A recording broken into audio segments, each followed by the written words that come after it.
Coming up on 2020 on ID. Skylar's parents are beside themselves. Their daughter is gone. Can you imagine? It's evil.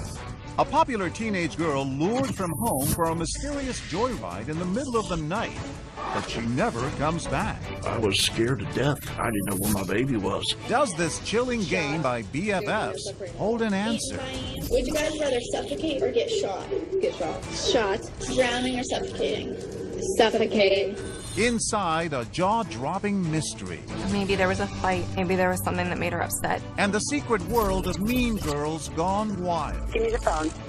No, this is over. This is over. Hurry up. From cryptic messages on Facebook and Twitter to a real-life crime scene in the woods. Skylar is screaming why. What happens when three is a crowd and one person gets cast aside? What secrets do they have? And who do you believe when Pretty Little Liars seem to be everywhere? Her words were, I have to tell you the truth about what happened last night. Best friends from hell. There couldn't be a more fitting description. Unfriended.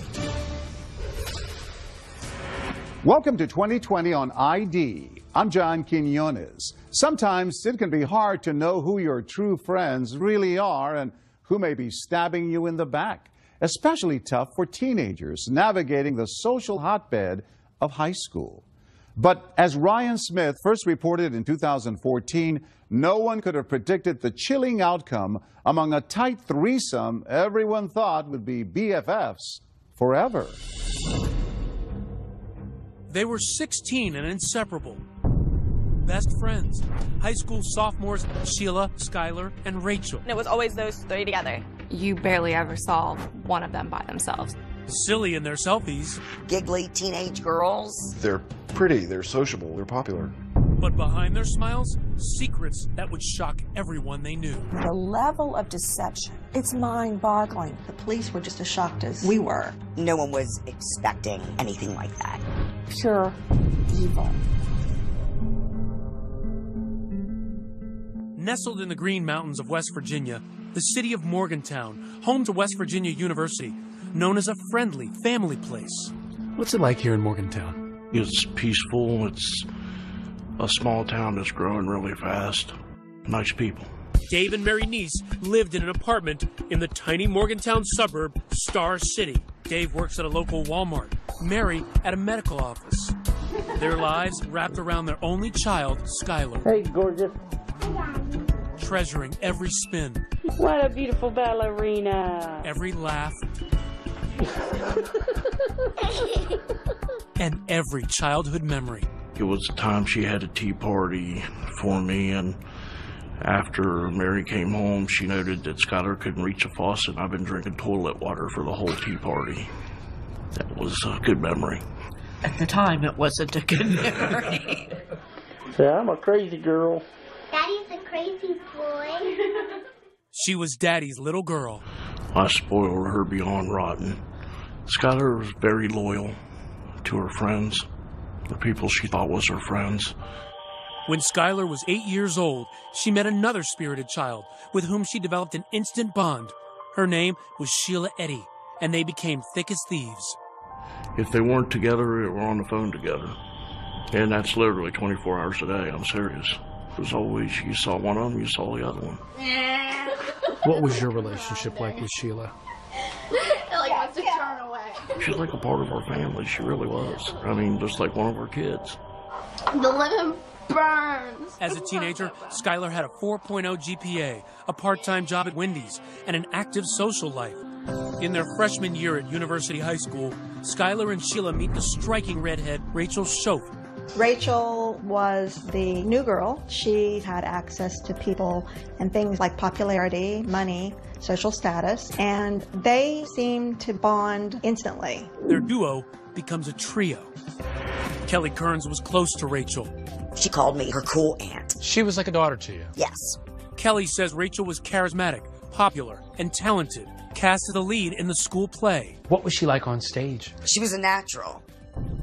On Rachel's 15th birthday, Rachel introduced Kelly to her new best friends, Sheila and Skylar. Here they are that night. They were two adorable little girls smiling up at me, you know, just looking so angelic. But that vision of angels would soon be shattered.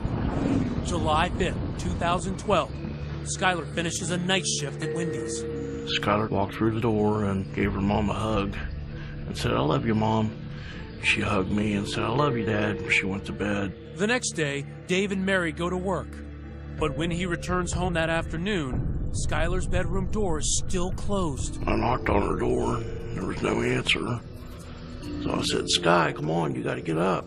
And I still didn't get an answer, so I opened the door. I looked down at her bed, and it hadn't been slept in. And it scared me. So I immediately called Mary. She said, "She's not home?" And I said, "No." Concerned, his next call, Sheila. She answered on her first ring. I said, "You got any clue where Skylar is?" She said, "No." I said, "When's the last time you talked to her?" She said, "Last night about midnight." Looking for clues in Skylar's bedroom, Dave discovers something out of place. When you came in here that day, describe what this looked like. The screen was gone completely, and I found it in her closet, and the window was open about that much so she can get her fingers out and lift it back up. I found a bench right here. Outside the house, Dave points out where he saw a bench, a way for Skylar to climb back into her bedroom. Then I knew, oh my God, she snuck out last night and she's not home. And then I started freaking. It's now 4 p.m., and it's time for Skylar's next shift at Wendy's. Skylar had never missed work, but today, she's a no-show. Wendy's called and said, "Hey, is Skylar coming to work today?" And I said, "Oh, Jesus." Mary said, "Call 911. Long County 911, do you have an emergency? I have a 16-year-old daughter who apparently snuck out of her room last night. She has not been home, hasn't went to work, can't get a hold of her from any of her friends. I am scared to death. Has she done this before? No. Just then, Mary gets a phone call from Skylar's best friend, Sheila. And what did she say? Her words were, "I have to tell you the truth about what happened last night." She proceeded to tell me that her, Skylar, and Rachel had snuck out the night before, and that they had driven around Star City, were getting high, and that the two girls had dropped her off at the end of the road because she didn't want to wake us up sneaking back in. I was scared to death. I mean, I didn't know where my baby was. It was horrible.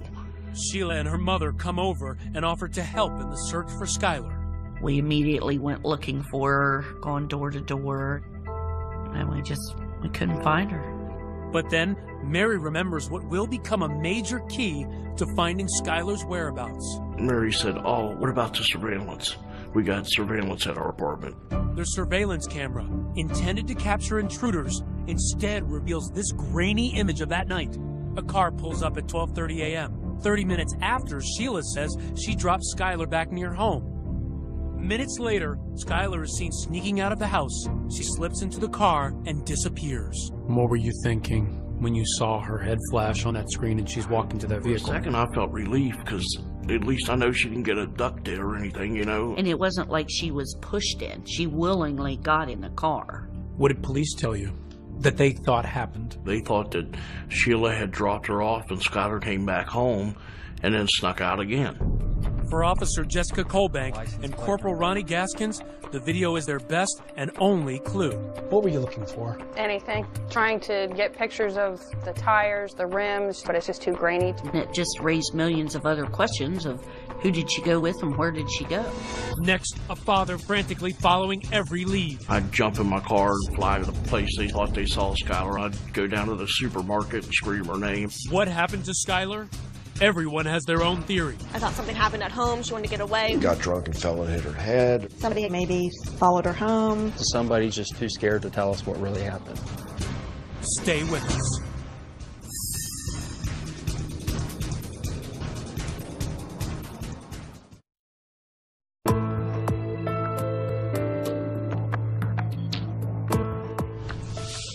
No one has seen or heard from Skylar Neese for days. But is she really missing or just a defiant teenager who's run off? Even her friends are unsure. Ryan Smith picks up the story as police focus on their one and only clue. This is the last sighting of 16-year-old Skylar Neese. Surveillance video outside of her home in West Virginia. An eerie vision as she sneaks out of her bedroom, enters an unknown car, and vanishes. Surveillance video from the James Place apartments showed the 16-year-old girl willingly leaving the complex. A parent's worst nightmare. Anyone with information on Skylar's whereabouts? She seems to have left home voluntarily, so police do not activate an Amber Alert. Officer Jessica Colbank is assigned to the case 2 days after Skylar's disappearance. Did you think it was a runaway case at that point? It does happen. Kids run away, they come home a couple days later, or the parents find them. Skylar's parents, Dave and Mary, are frantic. Dave pleads on local TV for help, begging his daughter to come home. We love you.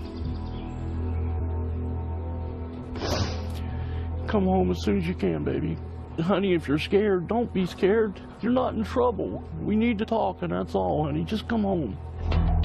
Each time they get calls with possible Skylar sightings, they rush into action. I'd jump in my car and fly to the place they thought they saw Skylar. I'd go down to the supermarket and scream her name. I mean, everywhere they thought they saw Skylar, we were there. Skylar's friends were worried, but hopeful. Morgan Lawrence has known Skylar since they were 3 years old. I thought maybe there was a fight, maybe there was something that made her upset, and that she'd be back the next day. I thought maybe something happened at home, she wanted to get away. Amarette Hughes, another friend, writes Skylar messages on Facebook, pleading with her to come home. Hi, beautiful, I love you and I miss you. Come home soon. The inseparable trio of Skylar, Rachel, and Sheila is now missing a key member. As for Rachel, just hours after Skylar's disappearance, she's happily posing for pictures on a boat with her family friend, Kelly Kearns. But Kelly says Rachel is worried about her missing friend. I mean, she was texting all the time. She seemed urgent. Meanwhile, her other best friend, Sheila, is in constant contact with Skylar's parents, helping them post missing person posters, tweeting messages like this: was really waiting for Skylar to come home today. Just days after Skylar's disappearance, Sheila comes to the niece's home, devastated, with a special request. She says, is it okay if I go back and sit in Skylar's room for a few minutes? She was crying, Sheila was. Crying pretty hard, and she was sitting on her bed, so I just sat down on the bed beside her and rubbed her back. So I was trying to, console her, make her feel better. She was going through the same thing we were going through, just at a smaller level, I mean, this is our baby that's gone, and we're flipping out, and her best friend's gone. I mean, it's horrible. Days turn into weeks, and still no sign of Skylar. No activity on her cell phone or bank card. And her parents doubting the runaway theory. She didn't take her cell phone charger, she didn't take her contact lens solution or her contact lens. She was planning to come back fairly quickly. And in tight-knit Morgantown, people are searching for Skylar and wondering what could have happened to her, like local crime writers Jeff Fuller and Daylene Berry. There were lots and lots of rumors floating around. Got drunk and fell and hit her head. Somebody had come through the drive-through window where she worked at Wendy's, and they, maybe followed her home. Or that she'd met someone on the internet. And then a possible break in the case. 2 bank robberies in nearby Blacksville. Corporal Ronnie Gaskins hears rumors that money from the robberies was used to buy drugs for a local teen party. Skylar had supposedly overdosed on heroin. She died. People there panicked, and they disposed of the body. And where did that lead take you? We weren't coming up with anything. Sheila and Rachel, the last 2 people to see Skylar, have nothing to add to their story. They picked up Skylar at 11 p.m., took a joyride through the winding back roads of rural Star City, smoked pot, then dropped her off before midnight. Very often, the last person to see the victim alive is looked at with grave suspicion. In this case, the girl's story seemed relatively innocent. So police had no reason to believe both of them were lying. But for Officer Colbank, it's the small, unspoken signs that make her suspicious. Take me back to that moment where you go to speak to Sheila the first time. Just complete blank on emotions. There was absolutely nothing. It was like iced over. It made me uneasy. Colbank's meeting with Rachel, the high school drama star, also strikes her as odd. She was really nervous. Which has got to be a red flag. What does she have to hide? Their stories were verbatim the same. No one's story is exactly the same unless it's rehearsed.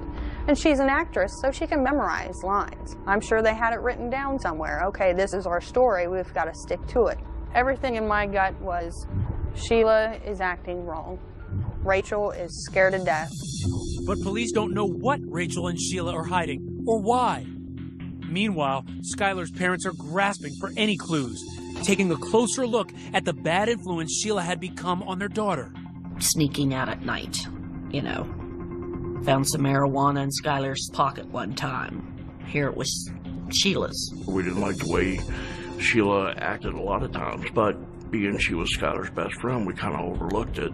It's becoming clear that the smiling face of Skylar's BFF was just a facade.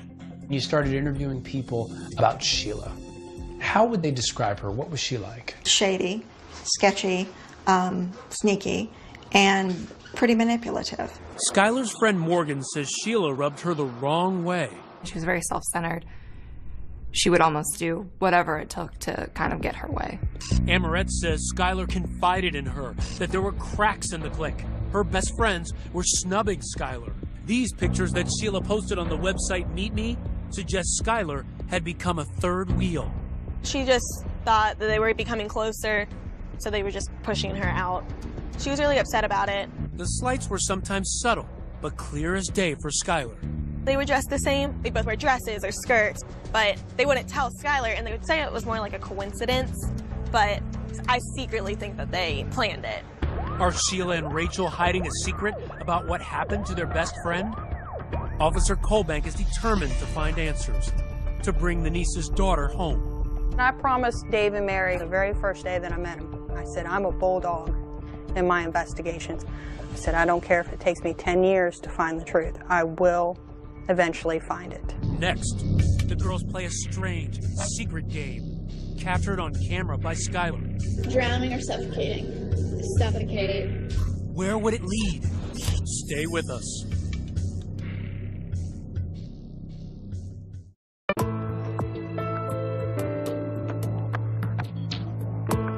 As days turn into weeks, the search for missing teenager Skylar Neese has intensified. But with no signs of activity on her cell phone or bank card, police are beginning to think they're dealing with something far more sinister than a runaway. Ryan Smith picks up the story. Police have begun to suspect that Sheila and Rachel, best friends of missing 16-year-old Skylar Neese, are lying about what happened the night she vanished. The first red flag? Tension in the relationship. Officer Jessica Colbank pours through Skylar's old Facebook and Twitter posts. What she finds sets off alarms. You could tell she was mad at someone. In the weeks before she vanished, Skylar had posted angry messages. There's just something about you I can't stand. People can be so mean for absolutely no reason. Hope you don't expect me to give a anymore. Hashtag bye. And the final tweet she wrote, sent 10:48 p.m. the night she disappeared. You doing like that is why I will never completely trust you. She didn't trust someone. That was the issue. And perhaps the most suspicious posting by Skylar, this strange game among best friends. Sheila asks Rachel and Skylar how they prefer to die. Would you guys rather suffocate or get shot? Get shot. Shot.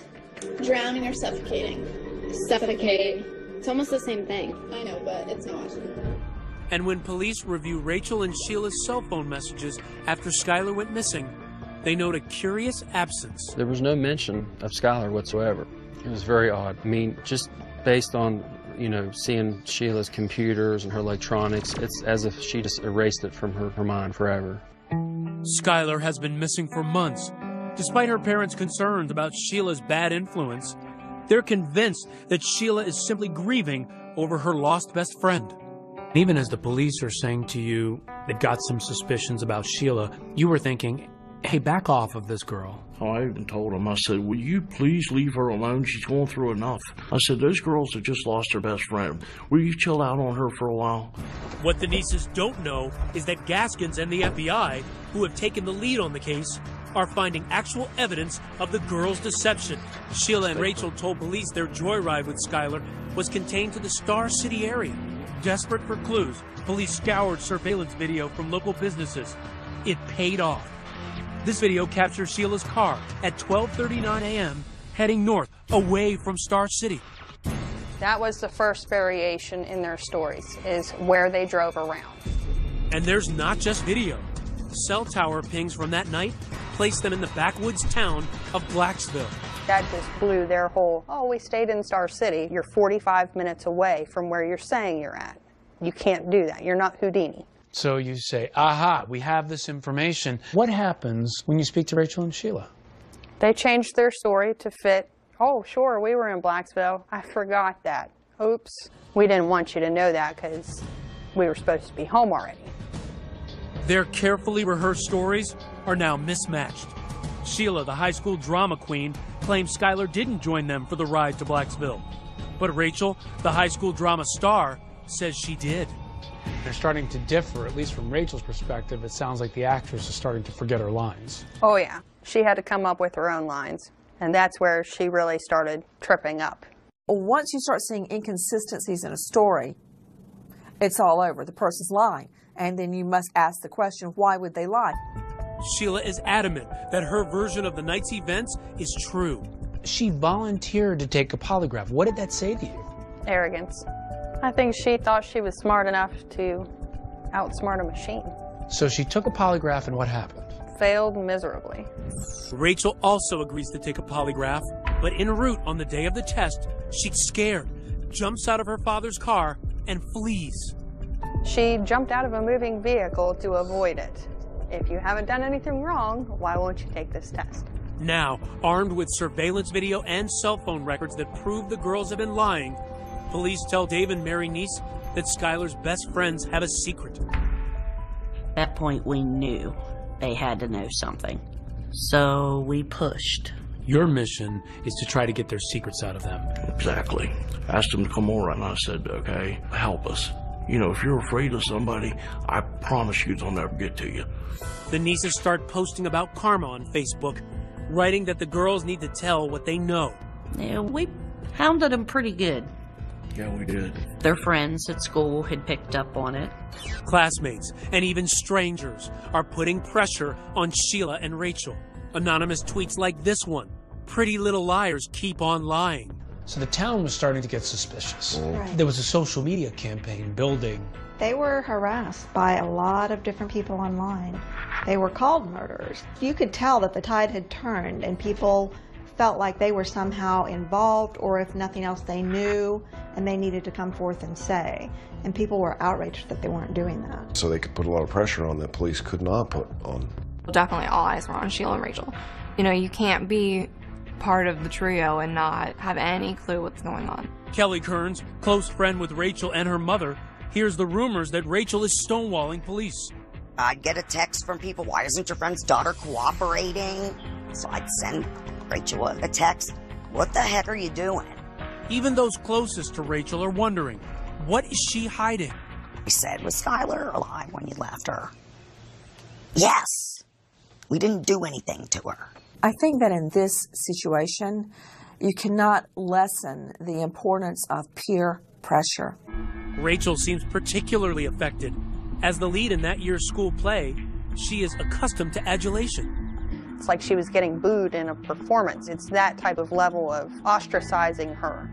She couldn't handle that. It seemed like Rachel was really losing it in terms of she was crying a lot at school. Kids saw that. And it wasn't crying for Skylar, where's my friend? No. No, there was a few places where Sheila was sort of crocodile tears on Facebook, but no, there's never any real hint to them.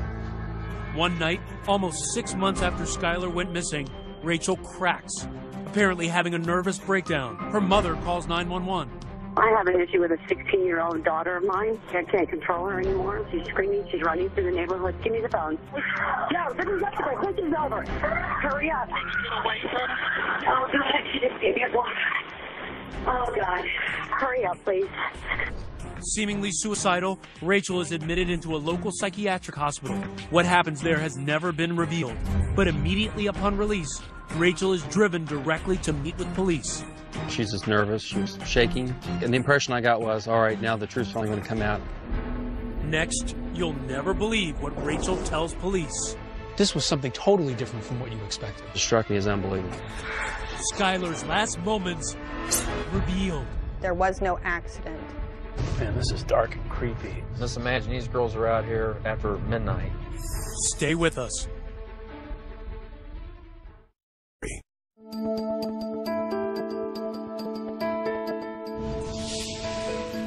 University High's leading lady, Rachel Schoaf, is not able to keep up the act anymore. 6 months after the disappearance of Skylar Neese, Rachel's abandoning the role of heartbroken best friend and going from a psych ward straight into the interrogation hot seat. She was nervous. She was shaking. She's finally about to come clean to police about what really happened to her 16-year-old BFF. It was a plot twist no one saw coming. The first words out of her mouth were, "We stabbed her." This was something totally different from what you expected. It took us a minute to kind of settle down. Okay, what do you mean you stabbed her? Rachel tells Corporal Ronnie Gaskins she and Sheila began plotting to kill Skylar months earlier during science class. They were joking how they would dispose of a body. Then it got more sinister. We need to figure out how we're going to kill her. They don't know how to use guns, so they would use knives to stab her. The students said, they thought they were joking. They did know for sure that they didn't like Skylar by how they talked about her. So one of them even warned Skylar, and Skylar blew it off after confronting them. Rachel wanted Skylar dead now because, get this, she was about to leave for church camp. So one midsummer's night, she and Sheila gathered some critical tools: a shovel, paper towels, bleach, wipes, a change of clothes, and kitchen knives. And they arranged to meet with Skylar. Remember this grainy surveillance video? Police couldn't make out the car. Turns out it had been Sheila's all along. 12:30, they arrive at Skylar's house, the knives hidden in their hoodies. 5 minutes later, Skylar emerges. They drive out of Star City, past Blacksville, and across state lines to Pennsylvania, and into the woods of a town called Brave, where Skylar is about to face the fight of her young life. And they're driving on this road that we're on right now. Yes. And Skylar's in the backseat having no idea what's about to happen. She has no clue. Gaskins takes me back to the murder scene. Man, this is dark and creepy. Just imagine these girls are out here after midnight. And recounts what Rachel confessed. All three girls exit the car and they walk down this road. The girls find a grassy area to sit and smoke marijuana. Skylar gets up and starts walking back to the car to get a lighter. That's when they execute their secret plan. Sheila and Rachel get up behind her and count. 1, 2, 3. And on 3, that was the time for them to start stabbing Skylar. Right here, Skylar is being stabbed by her two best friends. Yes. Skylar takes off running, with her two friends giving chase. Rachel tackles Skylar, and the pair continue to repeatedly stab their BFF. And according to Rachel, Skylar is screaming, "Why?" And then they try slitting her throat because they had read that it would kill her quicker if they cut her jugular. The plan was to bury her, but the ground was too hard. So instead, they drag her body to the side of the road and cover her with branches, rocks, and leaves. They don't even bother to really conceal her. They changed into clean clothes, they wiped down the car, and they left. Like nothing happened. This was calculated, planned out, thoroughly thought of before this night. The perfect murder plot. Everything planned to the T. But why? Her only answer to that was, "We just didn't like her." "What do you mean you just didn't like her?" "We just didn't like her." Well, why not? Did you ever get the sense with Rachel that she was really remorseful? She seemed to be relieved that the truth has been told. She doesn't have to hold it in anymore. It's not eating at her anymore. Shockingly, even though Rachel confessed, Gaskins doesn't arrest her. So we had no body. We had no physical evidence. I mean, we had all this circumstantial evidence, but we needed something more concrete. And there had been no cracks in Sheila's armor. So to try and nail her, that night, police put a wire on her friend Rachel, hoping Sheila incriminates herself. Sheila doesn't take bait. Instead, two killers take this smiling selfie together. Sheila tweeting, "Finally got to see Rach." Then, a break. Police think they have an ace in the hole, linking Sheila to the murder. They find traces of blood in her car. We had to do a DNA confirmation. Meanwhile, Rachel continues to give critical details to police. Details Skylar Neese's parents so desperately await, like the location of Skylar Neese's body. In this area right here is where we were able to finally locate Skylar's remains. She was 1, 2, 3, 4, 5, 6, maybe 7 steps away from the road. Back in Star City, the Neese family is holding a vigil on what would have been Skylar's 17th birthday. They are finally told the news they've been dreading. Skylar has been murdered. I was outraged. I was a mess. All these emotions run through my head at once. The search for Monongalia County teenager Skylar Neese is over. Skylar was our world, and now she's not here. Soon the news breaks publicly. Father, we thank you for joining us here today. But not the identities of the killers. And immediately, Sheila Eddy takes to Twitter to join the chorus of grief. Worst day of my life. The pain is real. And rest easy, Skylar. You will always be my best friend. At the same time she is pretending to mourn online, Sheila is brazenly taunting police, tweeting messages like, "Wonder if there's a Law and Order SVU where they don't figure it out." And, "We really did go on 3. A seemingly blatant reference to the crime. But what Sheila doesn't know is that authorities get their biggest break yet. Conclusive evidence linking her to the murder. A DNA match confirms that blood from the trunk of Sheila's car is Skylar's. It's that final piece that really nails Sheila. That was news that I was waiting to hear. Finally, with enough evidence to arrest Sheila, Gaskins closes in and tracks her to the Cracker Barrel, where she is having breakfast with her mother. I just want to be able to get her right then and there, get her into custody. It's a race against time at this point. Right. We're not just dealing with a 16-year-old girl. This is a cold-blooded murder. It's the end of the road for Sheila. She is leaving the Cracker Barrel just as Gaskins pulls up, cuffing the teen killer right there in the parking lot. I advised them she was being charged with the murder of Skylar Neese. What did it feel like for you to finally arrest Sheila? It was just an amazing feeling. It's also a huge victory for that young cop who wouldn't quit, Jessica Colbank. Elation. Pure joy. What did you say when you brought her to jail? Home sweet home. And then we shut the door with a big old grin on my face. Case closed for Colbank, but for Skylar's parents, Dave and Mary, Sicko. Learning the killer's identities not only brought more heartache and devastation, but also fury. They're acting like they really care.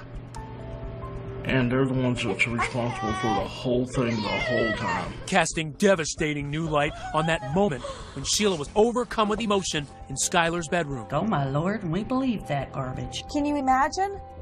Your daughter's killer sitting on your daughter's bed, crying, and the mother putting her arms around her daughter's killer. Skylar trusted those two little witches, and it cost her her life. Best friends like that, you don't want any enemies, that's for sure. How could they do that to their best friend? And the reason Rachel gave? That they just didn't like her? That's the biggest line of crap I've ever heard in my life. There has to be a reason. You don't do stuff like that for no reason. When we come back, the real motive? Was Skylar hiding something about her friends?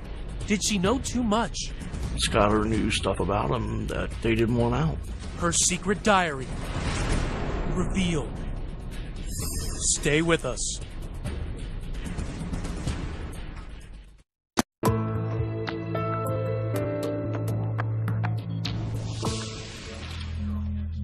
She's a killer nobody would have suspected. The fresh-faced high school senior, Sheila Eddy, smirking in her first court appearance. After months of secrecy, the truth is revealed. Skylar Neese's best friends, Rachel and Sheila, were actually her worst enemies. The shocking news, they had lured her into the woods and brutally stabbed her to death. The search for Skylar Neese is over. Rachel confessed. 2 teenagers implicated for stabbing a third friend to death. Many of Skylar's friends hear about it at school. It devastated me. I actually had to get up and leave class. If you don't want to be friends with someone anymore, you just delete them on Facebook. Like, you don't go and get rid of them. Kelly Kearns has known one of the killers, Rachel, since the day she was born, considering her like a daughter. When someone tried to tell me that they stabbed them, no way in heck. You couldn't believe that was your Rachel. You can't tell me these girls stabbed her. And it wasn't until I opened the paper when I was all guilty. And her picture. The pictures. Today, looking at the photograph of Rachel, taken just hours after she murdered her friend, Kelly is floored by that smiling face. What strikes me about this picture is I don't see anything on her face that reflects what she did. It just makes you feel, you know, what'd you miss? And at the heart of the wrenching questions, how could 2 teenagers kill their best friend? they say they just didn't like her anymore, which is typical of teens, but teens typically don't kill each other when they fall out of like. Daylene Berry and Jeff Fuller believe envy may be part of the answer. Skylar, on some level, probably represented to Sheila and Rachel what they lost or could never be, and that was her wholesomeness. She wanted to stay focused on her goals of going to college, becoming a lawyer, being a self-sustaining individual that gives back to society. And Rachel and Sheila, somewhere along the way, they lost that. And Skylar was a reminder of something that they weren't going to be able to accomplish. So it's almost a jealousy. Yeah. She's the buzzkill. Yeah, she's the buzzkill. I think it was because Skylar knew stuff about him that they didn't want out. Stuff, he says, that was hidden in Skylar's diary, where he says she wrote about a sexual relationship between Sheila and Rachel, which she witnessed at a sleepover at Rachel's house. Daylene Berry and Jeff Fuller describe the incident in intimate detail in the book they've written called Pretty Little Killers. Sheila and Rachel became involved sexually, it appears. Skylar was forced to watch because she knew if she left the bedroom, they had all been drinking and they'd all be in trouble.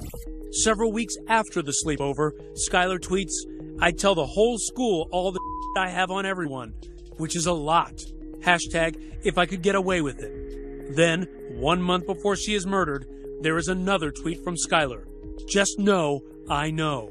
Rachel and Sheila had formed some type of a sex relationship that they believed Skylar knew about it and would ultimately tell everyone. But the nieces say that Skylar never would have acted on the veiled threats. She had a lot of gay and lesbian friends. It didn't bother her. Now, she didn't care if you were pink, purple, yellow. That was just Skylar. Why do you think they killed her? For the thrill of it, to see if they could get away with it. I feel that they had a strong dislike for Skylar, so it's fitting they stabbed her in the back. A year and a half after the murder, Rachel faces justice. She pleads guilty to second-degree murder, a lesser charge based on her cooperation. Finally, in court, she directly addresses the Nice family. I'm so sorry. I don't know if there's a proper way to make this apology, because there are not even words to describe the guilt and remorse that I feel each day for what I've done. The person that did that was not the real me, not the person I am, not what I'm made of, and not what I believe in. Rachel's mom weeps as she listens. Again, I'm so sorry, and I pray each day for everyone involved, and I pray each day for forgiveness. She can take her apologies and everything else and sit on them because that's about what they're worth to me and my wife. She has done nothing but make our lives a living hell since this day one. And she's sorry because she got caught. That's the only reason she's sorry. She was crying. She was emotional. You didn't think that was remorse? To me, that was her final act in front of an audience. She's the big actress, star of the high school plays. This was her last Broadway performance. At her arraignment, a defiant Sheila Eddy pleads not guilty. Sheila Eddy, how do you plead? Not guilty. But later, in a surprise development, she changes her plea. Sheila Eddy, how do you plead to the offense of murder in the first degree? Guilty. Guilty to first-degree murder. She offered no words of remorse. Why do you think that Sheila has never apologized? Because she's not sorry. You don't apologize for murdering somebody in cold blood because she meant to do it. It's a good thing she didn't give an apology. People think it's horrible because she didn't. I commend her. Don't stand up there and lie to me and tell me you feel guilty. Rachel's family described her actions in a statement as unforgivable and inexcusable. Sentenced to 30 years, she's now serving time in an adult prison. The same prison, in fact, where Sheila, the girl she turned in, is now serving a life sentence. But both girls could be released on parole by their early 30s. If I'm dead and gone, somebody will be there to make sure they talk to the parole board and these animals don't get out of their cages. If you could say anything to Sheila and Rachel right now, what would you say? Rotten hell. Skylar's friends are still trying to process their loss and mourn the milestones they are experiencing without her. Skylar never got to go to a prom. Isn't that your boyfriend? Mary and Dave never got to see her get all dressed up and get the bouquet and get everything else. And graduation was definitely one of the hardest. That week was a little rough. In memory of their only child, Dave and Mary Neese helped pass Skylar's Law in West Virginia. It requires Amber Alerts for all missing children. This is Skylar's room. When you come in here, does it give you any sense of Skylar now? Yeah, it still does. They continue to treasure every item that belonged to Skylar. Some of them don't mean anything. They were hers, so we'll always keep them. She has a bunch of cards and drawings. Yeah, see, her friends were always sending her a birthday wish for my friend. Uh-oh. That's what I think of that one. That was from Sheila, by the way. The card reads, "Happy birthday. Love, Sheila. BFF. Love you like a sister for life." For Dave, it's just one more reminder of the searing betrayal that has destroyed their world. Because of that outward appearance, people don't want to believe they're capable.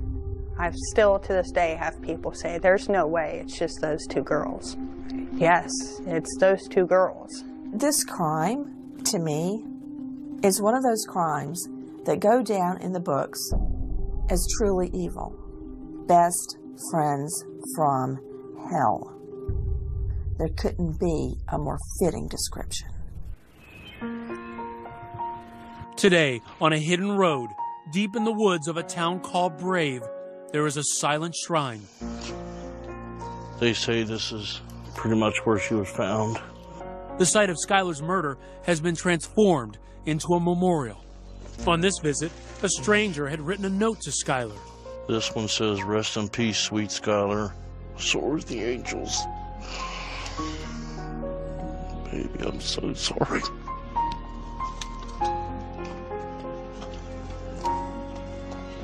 If there's one lesson to be learned in here, and one lesson only, know who your friends are. Dave and Mary Neese moved from the apartment building where they were living. They say it's just too painful to remain where Skylar once lived. As of 2015, Sheila Eddy and Rachel Schoaf both remain in the same prison. I'm John Quinones. Please join us next time for another edition of 2020 on ID.